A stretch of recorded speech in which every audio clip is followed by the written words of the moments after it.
બાળ મિત્રો, અત્યારે હું સ્ટ્રોબેરીના ખેતરમાં છું. તમે જોઈ શકો છો દૂર દૂર સુધી સ્ટ્રોબેરી ઉગાડેલી છે અને અહીંયા જો લાલ લાલ લટકે પણ છે અને ઘણી બધી કાચી પણ છે. મોટી થઈને પણ લાલ થશે. હવે આપણે બધાને ખબર છે કે સ્ટ્રોબેરી ખાવા માટે ઉપયોગ કરીએ, પણ ખાવા સિવાય જો બીજા ઉપયોગ મારે તમારી જોડે શેર કરવા છે. એટલે તમને બાળકો તરીકે તમને એક રસ જાગે કે ભાઈ આવા બધા ફ્રૂટ છે આપણે જોઈએ છે તો આપણે બીજે ક્યાં ક્યાં આનો ઉપયોગ પણ થતો હોય. તો સૌથી પહેલાં હું તમને કહું કે ખાવામાં જો આપણે વાત કરીએ તો જે ઠંડા પીણા બને છે એના અંદર ફ્લેવર માટે અને એના ટેસ્ટ માટે યુઝ કરવામાં આવે. ઘણી બધી વાર આ જે લાલ છે પાકેલી, આને જ તે ક્રશ કરે, આને ભાંગી નાખે અને તરત એને નાખવામાં આવે, અથવા તો એને ફ્રીજમાં ઠંડી કરે બરફ જેવી અને પછી એને યુઝ કરે.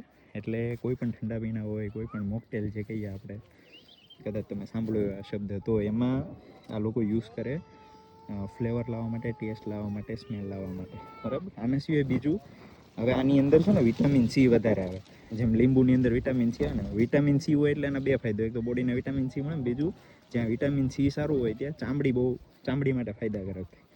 એટલે તમે ડીમાર્ટમાં જાઓ, મોટા મોલમાં જાઓ, તો જ્યાં જે બધી મેકઅપ ને બ્યુટી પ્રોડક્ટ્સ બધી મળતી હોય, જે આપણી બેન ને આપણી મમ્મી બધા મોં પર લગાડતી હોય, મેકઅપ ને બધું ક્રીમ, એમાં ઘણી બધી જગ્યાએ સ્ટ્રોબેરી ફ્લેવર યુઝ થતો હોય.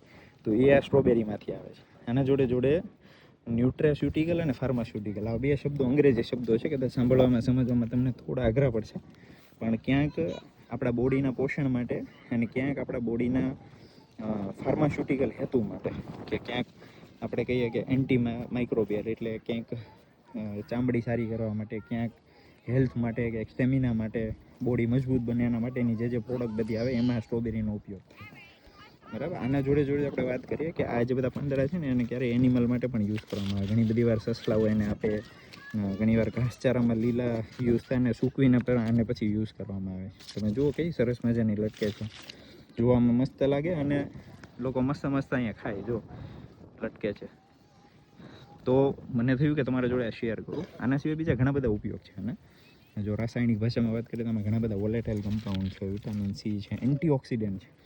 એટલે જ્યાં જે પ્રોડક્ટમાં યુઝ કરવામાં આવે છે ત્યાં એવું પણ કહેવામાં આવે છે કે એન્ટીઓક્સિડન્ટ એક્ટિવિટી, ખાસ કરીને એન્ટીઓક્સિડન્ટ શાના માટે યુઝ થાય.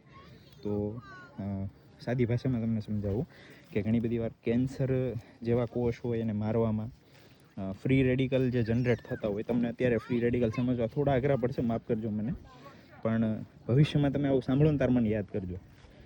એટલે હું તમારી જોડે આવા નાના નાના યુઝફુલ વિડીયો શેર કરતો હોઈશ, તમને બહુ કામમાં આવે, જાણવા જેવું હોય. હવે મેં તમારી જોડે કેમ આ બધી માહિતી શેર કરી, કારણ કે તમે મોટા થાવ એટલે તમે આ બધી ઇન્ડસ્ટ્રીમાં કામ કરી શકો. ફાર્મામાં, કોસ્મેટિકમાં, ફૂડ ઇન્ડસ્ટ્રીમાં, ડેરી ઇન્ડસ્ટ્રીમાં, આના પ્રિઝર્વેટિવ્સ બનાવતા હોય, આ પ્રોડક્ટ્સ જ્યાં એડ થતી હોય, બધી કંપનીમાં તમને જોબ મળે. લોકો શું કરે કે ભણ્યા પછી, કેમેસ્ટ્રી ભણ્યા પછી અલગ અલગ બધી એક્સટ્રેક્શનની મેથડ યુઝ કરીને આમાંથી બધા અલગ અલગ યુઝફુલ અમુક કમ્પાઉન્ડ હોય, આના અંદર પદાર્થ હોય, એ બધા બહાર કાઢીએ અને એને પછી પ્યોર કરી અને એ બધી જગ્યાએ સેલ કરે. એટલે આની બહુ મોટી મોટી ઇન્ડસ્ટ્રીઓ બધી જગ્યાએ આવેલી છે.